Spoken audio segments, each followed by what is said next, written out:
为了营养并款理解多次计划用地，议员吴通荣以空拍表示理解到健康路径100外米拢被树林阻挡，只剩一条机车道甲人勉强会当行，所以呼吁市府变更拍通。对此，干务局表示，该路段征收工程费逾5000万，只要当地同意土地会当无偿提供地当施作。对此，市长嘛答应安排会看。像这啦，这就是健康路趟民权啊，这民权啊，这就是即嘛这栋这吼，拄啊，敢若剩一个学倒来会徛去。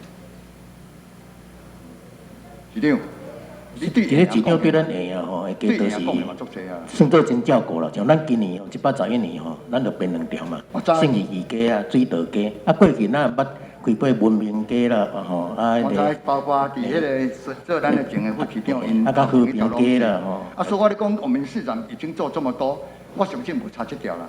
这条吼，目前我叫迄个公所吼概算大概是包括土地征收大概5000万左右啦。哦，迄个甲议员报告是，这个所在我来安排一个，我家己去看者。对，我也带你去看，你会感觉足好笑的。哦。民权啊，伊是树啊冻掉迄边遐。迄拢。他差不多偌长塌起来。种差不多100外米吧。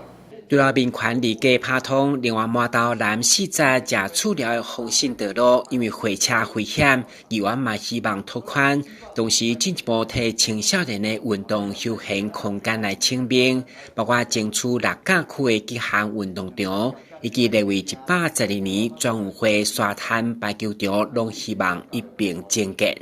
咱起码未来这个体育方面哦，我们现在已经成立体育局了。我相信这对未来大家拢是好的，对咱台湾市住地拢是好的，甚至于让我们台南市成为宜住宜家的地方，好不好？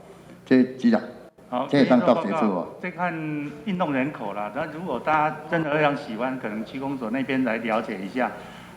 如果真的有那个需要的话，当然我们尽可能提供。这我已经有进行那种共轨啊，好不好？